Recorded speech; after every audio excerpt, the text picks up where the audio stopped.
me your feelings with them. Okay. Thank you. So, fellow Toastmasters, Mr. President, friends, guests. Looking at the title of my speech, you might think that I'm going to tell you some kind of fake story or joke, lost in the jungle. What about me? Well, looking at me, well-dressed girl, well-behaved, well-organized, how can one imagine that I can get lost in the jungle? Impossible. Well, I can. And the story is absolutely true, and when you hear it, you will realize how easy it actually is, not at all elaborate, to simply get lost in a simple jungle. So, the story happened not very long time ago, about 7 months ago, last December, when I was, during my journey through the country, the kingdom of Cambodia, in the city of Angkor. How many of you have been to the Angkor city? Quite few. So, some people might think that Angkor is just one beautiful shrine and temple, ancient Buddhist thing. You are wrong, guys. The Angkor complex is a huge complex of shrines and temples scattered on 1,000 square kilometers in Cambodian jungle. You can easily get lost there. So, the tourists that come to Angkor usually buy not a one-day ticket, but a 3 days or at least a week ticket to at least a bit explore the complexity of this huge complex. So my story began on the third day of my 3 days pass to the Angkor city. We were traveling on a motor rickshaw with my friend, and the sun, the hot Cambodian December sun was burning our skin. Monkeys were squealing around in the forest, cicadas were crying, and we were heading to one of the most beautiful temples of the Angkor, the Bayon temple. You probably don't know what Bayon is. That's it. One of the most mysterious and beautiful temples in the world. So what was so peculiar about it? It was late afternoon, and you might know, you must know, for the story, that Angkor opens at dusk time, at 5 a.m. in the morning when it's still dark. It works for 12 hours open, and it closes at 5:30 p.m. Because at 5:30 there's a sunset, and it gets completely dark. And when you go there in the late afternoon, there are almost no people around. Why? Why me and my friend were heading to the ancient temple of Bayon so late, practically at night? There was a small secret. A couple of days earlier, we had a guide who told us a story that if you look at these beautiful faces of this beautiful temple of Bayon at a daylight, you see that they are smiling. Some people say that these are faces of Buddha Shakyamuni. Others say that it's probably an image of the king, the famous Khmer king, whatever he is. That wasn't important for us. What was important is the smile on these faces. The mystery, this weird transformation, wasn't the smile. At daylight, you see that they are soft, mild, and happy.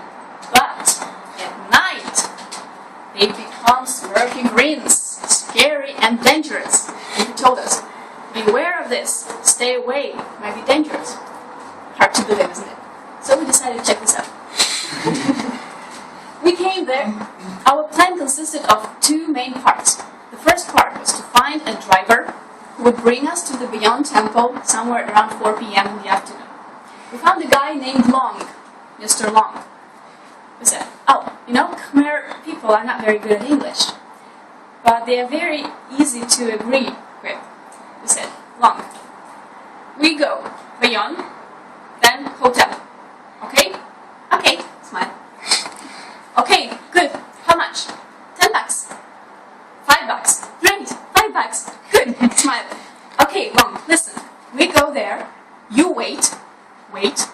We come back. You take hotel. Okay? Yes, yes, good. I wait. $5. Good. First mission completed. Second part was to hide in the temple until it gets dark. The thing is, I told you, Angkor entrance gate closes at 5. So we had to find some murky place within the temple to stay while the security guards were pushing people out at sunset and wait there till the night falls upon the jungle. Alright, we succeeded in that. We actually were hiding behind the columns while the guard was moving around. Finally, we squeezed our bodies in some niche in the lower gallery of the Bayon temple and waited there for like 20 or 30 minutes until all the voices vanished and the darkness fell on the temple. At this very moment, we decided that it's time to climb out and witness the smiles. So we did it. We came out of this hole. We saw a beautiful moon shining from the upstairs. We looked at these faces and we saw smiles. No mystery, no transformation visible. Just smooth, mild smiles. Whoever it was, Buddha or the king, he was still smiling us at this murky, wonderful moonlight, just the way it was in the daylight. Disappointed a little, but still worth it. It was an experience and it was an adventure. Well, so we wandered through the terraces and galleries. We actually made some crappy night pictures in the darkness, enjoyed the moon. And it was time to get out of the temple. 6:30 p.m. With the flashlights in our hands, we come out. Here comes the third part of the plan, the payoff.